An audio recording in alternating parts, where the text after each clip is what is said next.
and then online. Do I start here? It's fine. Afternoon, everyone. No, we heard the address from you, Ambassador LaRock, and we heard the address from the former CARICOM Ambassador Teresa, and we spoke about accountability, we spoke about skills, accountability of our leaders, we spoke about skills and employment opportunity, and we understand that the substratum of the CSME is free movement. We spoke about that, and one of the things that came out was the issue of CARICOM moving slowly in some regards. And if we're talking about the 21st century youth and young people, we talk about movement and alacrity, and we cannot have policies and laws that are archaic for our generation or our generation. So one of the things that we want to ask is, it is widely acknowledged that the treaty establishing the Council of Legal Education monopolizes in favor of UWI students, UWI law graduates, over the supply of legal services in the single market economy.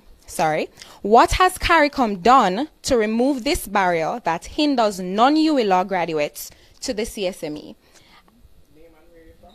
I'm Sashel Hall, and I'm representing ACSEAL, Jamaica. ACSEAL is what? Association of Caribbean Students, Equal Access to the Legal Profession. Young man from NIA. From NIA. There you go.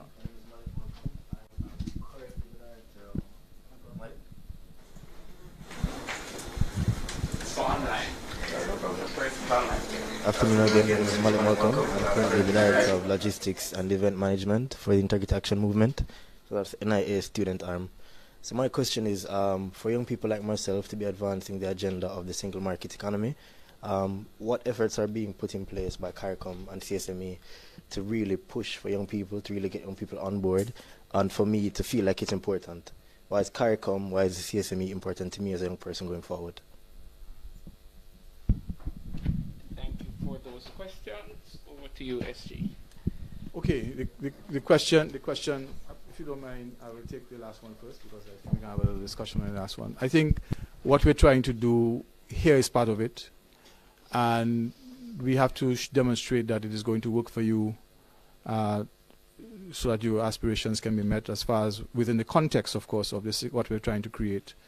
I think the information has to be made readily available on what the CSM is, how it works, what are the remedies that might be available if it doesn't work for you as a young person. And these outreach programs, for which there has to be a lot more. One of my staff was saying to me, it shouldn't always be me doing this, but others can join in as well, because then there are multiples of me out there doing that kind of outreach, which I fully endorse. And then to equip our youth ambassadors, when I heard the introduction, obviously she knows the CSME from what you said. So that kind of advocacy and making it work, so it's not difficult and frustrating for persons who want to use it. It's interesting to note that since we started with this skill certificate, and I just want to qualify, it is free movement of skilled community nationals. It's not total free movement. There's only 16,000 certificates have been issued. Only 16,000. We don't have data on how many persons were denied, but they're not, as far as we are told, that they're not many at all. Very, very, very few, if any at all. When we try, we don't get the data from, since the certificates are issued at the national level, it's always difficult to get data in terms of what is being done. But when you think of only 16,000 skill certificates being issued since the late 1990s, that's really not much at all. It's only 16,000 people who want to move, and then there are persons, for instance, who may have already moved, persons who may have attended UWI here in Jamaica and applied for a certificate and remain, and similar in Trinidad and Jamaica and other places like that. And there are some persons who have out of abundance of caution, gotten 2 certificates. So there may be some measure of double counting. So it really, every time I ask the figure, what is this? It amazes me as to how many persons have actually applied for it. 16,000 persons of a population. The single market population right now is a little more than 6.5 million people. broadly speaking, of course, not everybody is a skilled person, but when you take that as a proportion, it's minuscule. It's minuscule. But that notwithstanding, there's still some challenges in how it operates, and we have to fine-tune those challenges. Council for Legal Education. This issue has been a burning issue for quite some time. It was really brought to the attention of the heads of government by the students, a similar body out of Guyana, because Guyana had a quota of only 25 students going into, there was a quota, and the quota period had expired, and it had to be renegotiated. And the question came up as to why is it that UE graduates have first call preference. And well, we've done some work on it, and we have our views on the matter. But we asked the heads of government, that is, after having considered the issue, requested the Council of Legal Education to do some work on it. The Council of Legal Education, we worked along with them in terms of defining the terms of reference and helping them getting funding for it, because an independent consultancy had to be done. And a report was submitted, I believe, or prepared. I don't even know the name. Last year. It went to our attorneys general for consideration, the Legal Affairs Committee.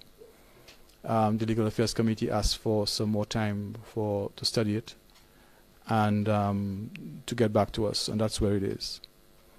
Intuitively, if you're saying that you must go to law school to be able to apply your trade in the region, but that certain persons have a preference, intuitively that appears to be contrary to the revised Treaty of Chaguaramas, because you're supposed to have national treatment across the board.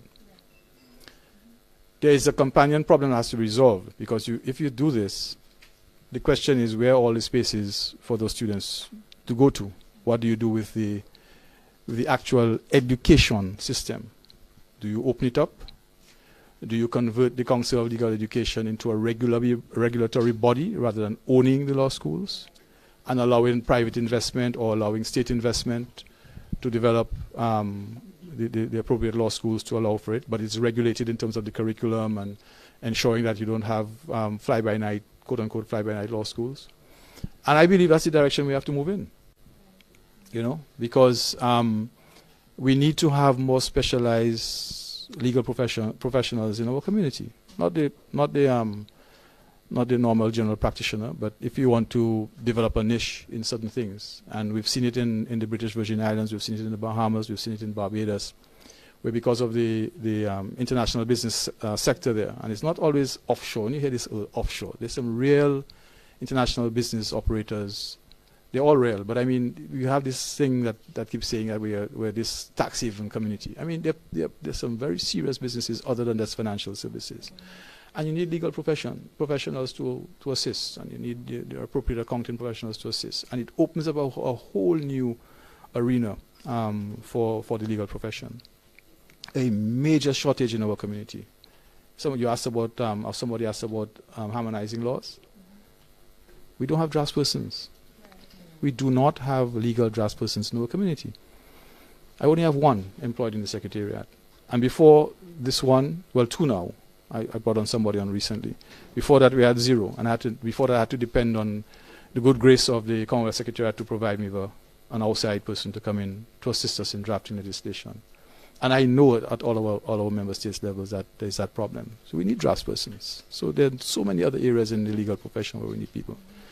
So I was hoping that report would have found its way to this meeting, but the AGs requested that at least the Legal Affairs Committee asked for some more time to have domestic discussions on the matter, and but it wouldn't surprise me if it comes up somewhere in the discussion within the context of the CSME. But I don't know if we can take a decision here or not. We want to thank you also, SG, because CARICOM invited us to get the consultation process for the report. So we're part of the process. Great. All right, can we just give our SG a round of applause, please? You done?